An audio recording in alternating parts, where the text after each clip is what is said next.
they come, there they go.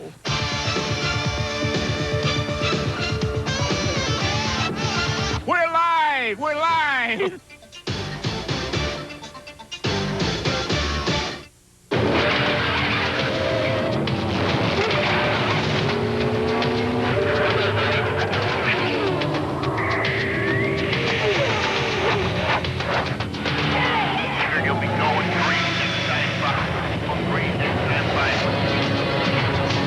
Rain nearly won out on Monday. Speed Week's 1997 rolled into its second week. RPM Tonight welcomes you live to the Daytona International Speedway. Hello, everyone. I'm John Kernan. Coming up, another full slate of guests in the studio is Bill Elliott, Sterling Marlin, Robbie Gordon, Joe Nemechek, and Wally Dallenbach Jr. are here.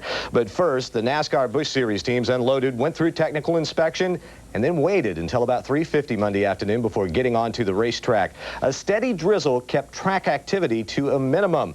Kyle Petty looked ready to do an ESPN broadcast as he climbed into his car. It was Todd Bodine posting the fastest lap, 189.056 miles an hour. Now, the Busch guys run some really soft springs. Look at Steve Park and then Randy LaJoie, both bottom out in the middle of the turns. They were in the middle of the pack. And a problem on the left front spindle from Mike McLaughlin brought his practice to an early end. We check out the top 6 speeds from Monday afternoon's practice session. About a mile an hour separates Todd Bodine from McLaughlin. Jeff Green, who was only a tenth of a second behind Bodine, says he's ready to qualify and put his car on the pole. Winston Cup regular Jeff Burton posted the 7th fastest lap at just over 188 miles an hour, while Buckshot Jones was 11th quick. Over in the NASCAR Winston Cup garage, the number 37 Cranafus Haas Ford picked up some engine help from Penske Racing South.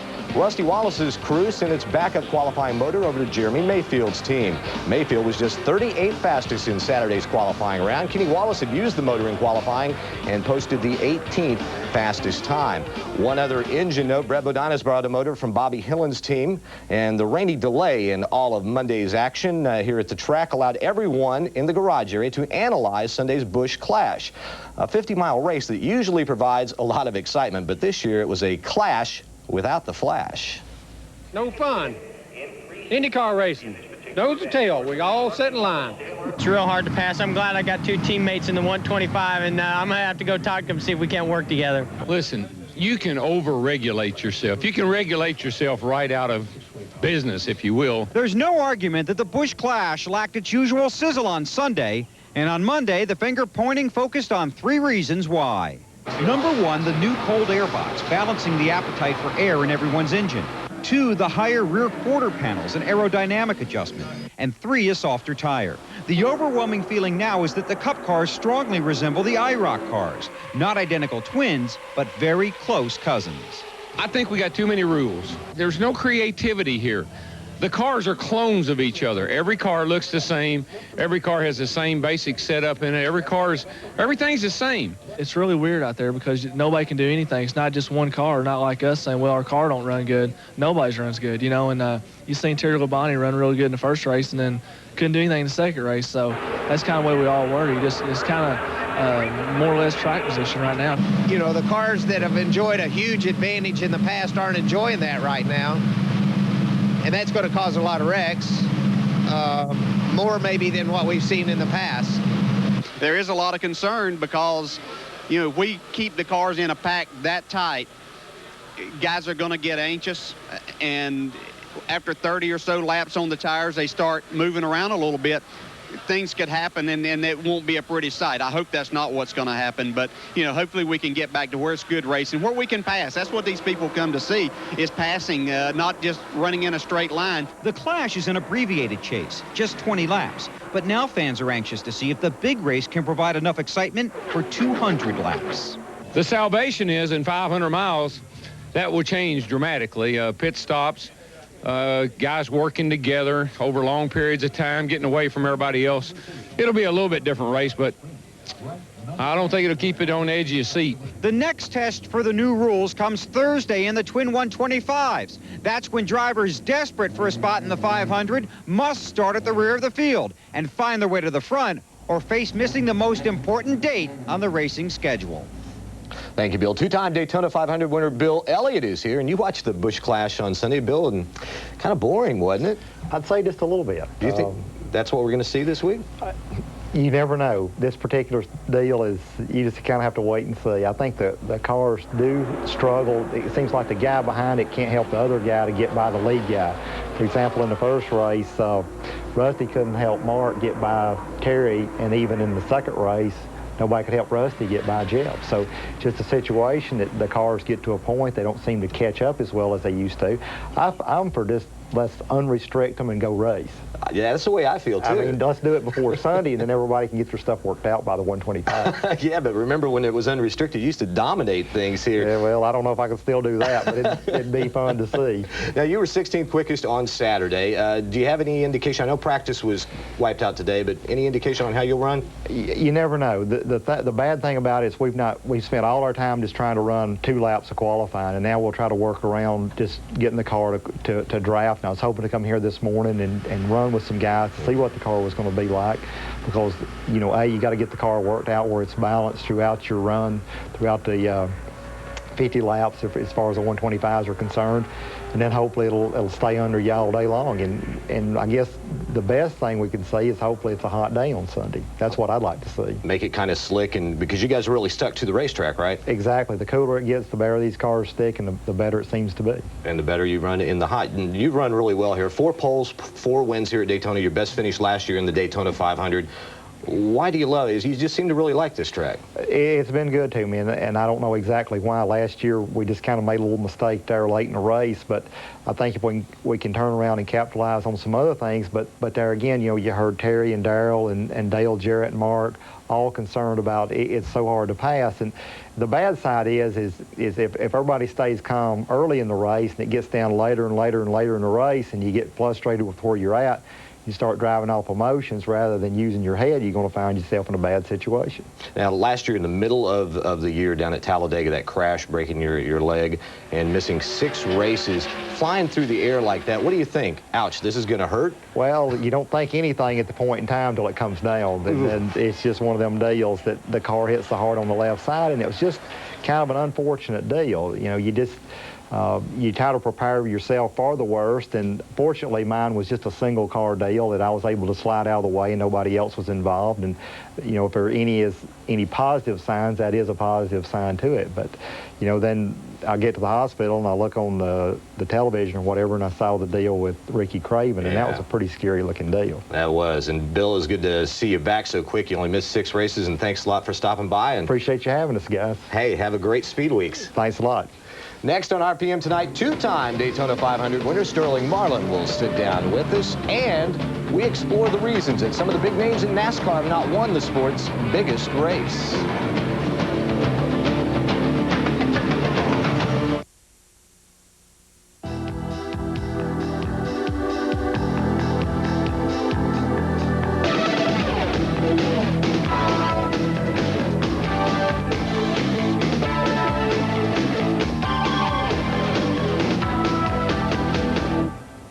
Dale Earnhardt struggle to win the Daytona 500 has become a Speed Weeks tradition. The press and the public have even started to develop a little sympathy for the Intimidator. But Earnhardt is not the only driver left out in the cold. Only 3 of last year's top 10 points finishers have managed to bag the big race.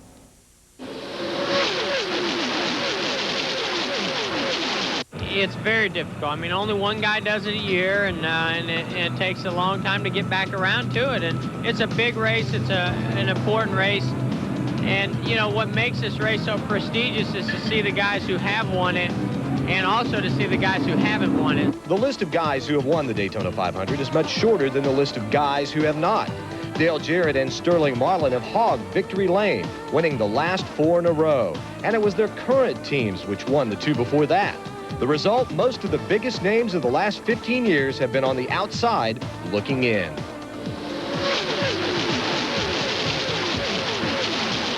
Well, I think everyone, if they could only win one race a year, they'd want to win the Daytona 500. If you had to sacrifice the season to win the 500, I'd probably have to do that. Rudd, Labonte, Martin, Gordon, Wallace, and Earnhardt.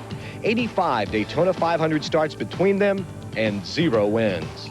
With names such as Petty, Pearson, and Allison on the winners list, is a career incomplete without answering the 500 roll call?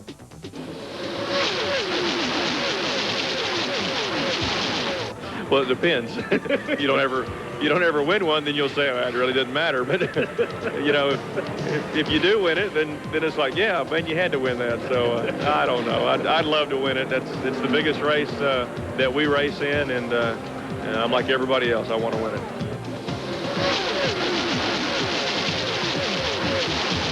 No, I have a healthy resume. You know, we've won 18 races, and there was no guarantee when I came NASCAR racing that I'd ever win a race. I'd love to win Daytona 500, but any win counts, and we'll take all we can get.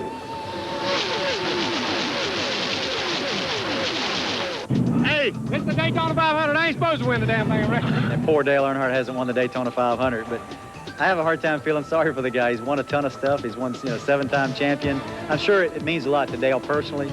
The media has created a big event around it, and it is an interesting story, but, man, there's a lot of guys that would love to win it just as bad as he would. My bad luck at Daytona Talladega, it's out of here. It's turned around. And now we got some good power, got some good guys here. I haven't lost any crew members. All the guys are here. And I'm going to tell you, man, we're focused. We're going to kick some ass this year. We're ready to go. Sterling Marlin is a guy who's used to doing things like what Rusty was just saying there at the end. I won't repeat it, but Sterling, why have you been so successful here at Daytona?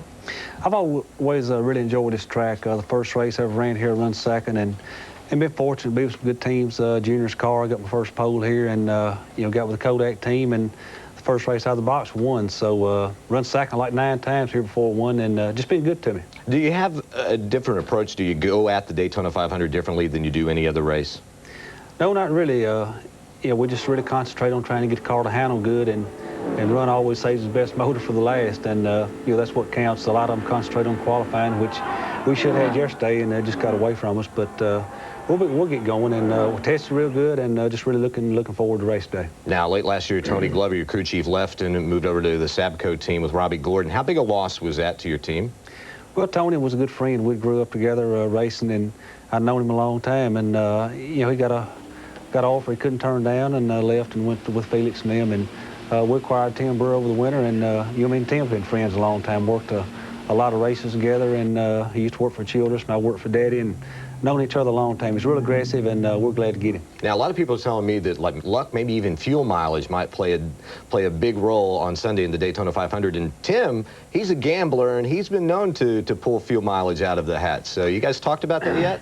Well, Tim's, you know, he's, like I said, he's real aggressive, and if he can't beat you on the racetrack, he's going to beat you on pit road somehow, and he's real savvy, so we like it, and you know, I hope it don't come down to fuel mileage deal, but we'd rather, you know, be out front and win, but you take them any way you can get them. Now, you look at the timing sheets from Saturday and 28th quickest, but when you sat down, you said, we're not worried. Why is that? Well, we found the problem Saturday after we qualified, and just it'd been right there staring us in the face, and just didn't see it. And like I said, I think we're disappointed today. We did get to run, and we're going to run tomorrow, requalify, and just try to lay a real good time on, and get ready to race. We're ready. So what problem was it? Can't tell you, have to key. Whoa, how about that? Well, Sterling, thanks a lot, and so have fun tomorrow requalifying. Okay. And have a good evening. Former IndyCar driver Robbie Gordon is ready to make his mark in stock cars. We will talk to him when we come back.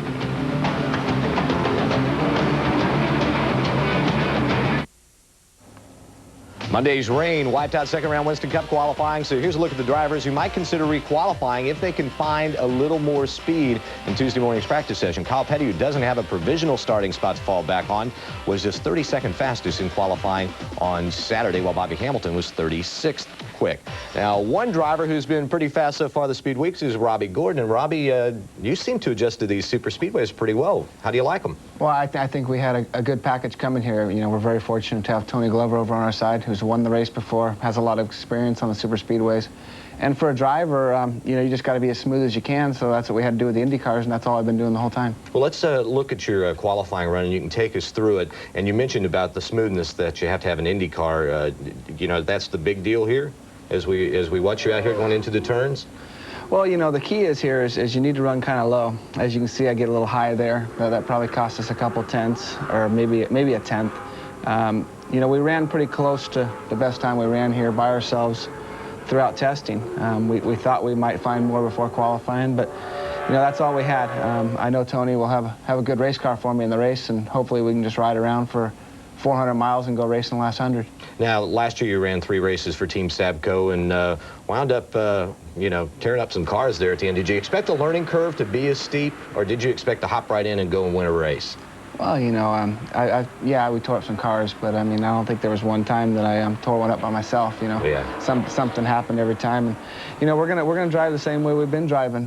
You know, you can't help it when guys run in the back of you. We're just gonna do the best job we can, and you know, I'm really fortunate to have this opportunity with Coors Light and Felix Sabates and everybody on the team. I feel real comfortable. I think we got a strong program for 97. I'm looking forward to it. Now, you ran so well in the IROC race here last year. Did that at all influence your decision toward the end of the year to make the switch from Indy cars and come over here? Well, I think it helped me make the decision. I think it also helped me get a good ride. You know, I'm sure Felix Sabates and other Winston Cup owners watched the IROC race last year, and we were pretty competitive all year. I had a lot of fun, and I'm looking forward to doing it again this year. I know you're probably also looking forward to the end of May because you get to drive in the Coca-Cola 600 and the Indianapolis 500.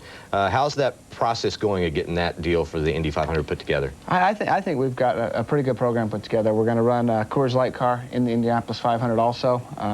We've got our cars in Mooresville now at the race shop, so you know, we're working on the program. It's going to be a lot of work. I think I might have bit off a little more than I can chew, but we've got some good people involved in the team that's going to help me do it. Well, it should be an exciting speed weeks for you, and hey, welcome full-time to NASCAR, Robbie. Thank you. We'll be talking to you a lot throughout the year, I'm sure. When we come back, the other 2 Sabco racing drivers join us as Wally Dallenbach Jr. and Joe Nemechek take a break to talk racing. We continue our rundown of Saturday's first-round qualifying. As you go farther back in the list, you'll see many of these guys re-qualify on Tuesday. They want to get as fast a speed as possible to have a fallback position for making the race if they have trouble in the twin qualifying events. Well, the rest of Team Sabco has stopped by for the rest of the evening, and Joe Nemechek drives the 42 car, Wally Dallenbach the first Union car. And Joe, you had to pull in on your qualifying lap on Saturday. What kind of problem was it? Something happened in the oiling system, not real sure yet. One of my jobs just being a driver this year, but something happened. I took off a pit road, and when I hit second gear, lost oil pressure and started locking the motor up. Couldn't really do anything about it, and it's just real unfortunate. You know, the whole Bell South team has been working real hard all winter trying to get the car ready for that one lap, and just came a little short. Wally, what about your qualifying effort? You satisfied with it? Yeah, we were pretty happy with it. We struggled quite a bit there at first, and but my guys worked real hard, and we got a good lap, which was important because we don't have any provisionals or anything to back up on in case we do have problems in 125. So we think that's going to be a pretty good time to stand on. Now, I know Felix, in talking with him in the past, says, you know, it's a limited schedule for you now, Wally, but as I look off at Felix over there, it could possibly grow into something bigger, or are the plans still limited schedule now? Well, you probably should be talking to my car owner, which is Carolyn. Oh, okay. There we go. Yes, we do hope that it does turn into something bigger. I don't think it will this year. But we're hoping the first union will like what they see this year, and we can run a full program next year. Now, Joe, you mentioned the fact that you're just driving. You're not owning the team. How much easier does that make it for you? Oh, a lot easier. You know, Felix is the car owner, and let him have the worries. But we've got a great group of people at Team Sabco. I know it's nice having 2 other teammates you can talk about what the car's doing and how things are going, and I think it's going to be important in the twin 125s and also in the 500. What about 3 of you guys out there on the track racing hard? I mean, teamwork comes into a big play here at these restrictor plate tracks. So is the deal if you can hook up, get together, and then every man for himself the last lap? I think that's going to be the key. Everybody, you need to get towards the end. Once you get towards the end and the white flag comes out, it doesn't matter.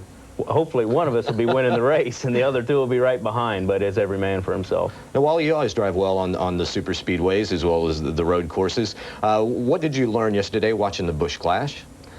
I learned it's going to be a lot of frustrated race drivers out there by the looks of it, and but as Joe said, we've got a good package. We've got 3 guys that are going to be aggressive, and hopefully we can all get in the same 125s on Thursday, and that's going to make a big difference because it's tough to find a dancing partner out there sometimes, and when you got 2 good teammates, I think you'll see those 3 cars hooked up.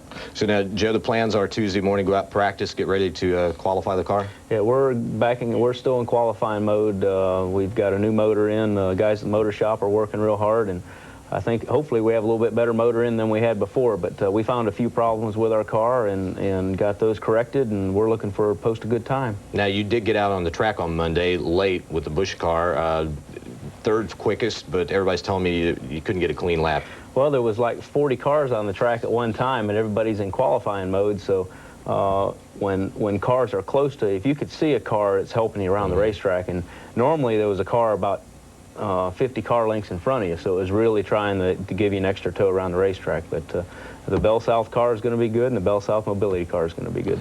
Now, Wally, you've got the rest of the week. You've got a good time. You're looking forward to the 125s. What do you concentrate the most on this week, getting ready for the 500? Well, we want to get out there and draft and find out that, see what kind of balance we have in a car and get a good balance. I'm working with new guys, which has been real easy for me. Brad Knopfsinger is crew chief. He's done a great job up to this point, and the whole team has. And I'm going to have a new spotter talking to me, and that's going to be real important here, especially to have somebody, you know, talking to you inside that race car and making sure that he's going to do a good job for you. All right, well, guys, thanks a lot for stopping by, Joe. Good luck tomorrow in qualifying, and also good luck to all of Team Sapco. Thanks a lot. The NASCAR Goodies Dash Series made it out onto the track around 4:30 Monday afternoon. Mike Swain Jr. was quick at 164.2 miles an hour. We'll wrap everything up right after this.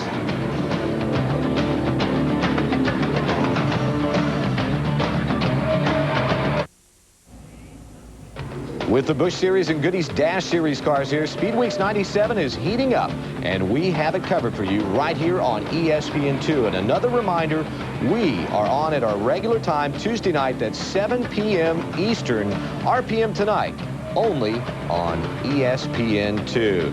Checking out more of Monday's selected practice speeds for the NASCAR Busch Grand National Series here at the Daytona International Speedway. Hermie Sadler was 13th quickest, 187.176 miles an hour. Mark Martin, who always runs really well on that Winn-Dixie number 64, 18th, 186.8. And then the defending series champion, Randy LaJoie, he was 23rd quick, 186.097. Steve Park, the rookie in Earnhardt's car, 26. Kyle Petty out there in his car was 40th fastest, and defending Winston Cup champion Terry Labonte, 43rd quickest, about 51, 52 cars out there taking times. And finally, our thoughts and best wishes go out to Chris Trickle and his family. Trickle, a NASCAR Southwest Tour driver and nephew of Winston Cup driver Dick Trickle, was shot while driving his car in his hometown of Las Vegas. He is listed in critical condition in a hospital in Las Vegas. Once again, our thoughts and prayers go out to his family. Good night from Daytona.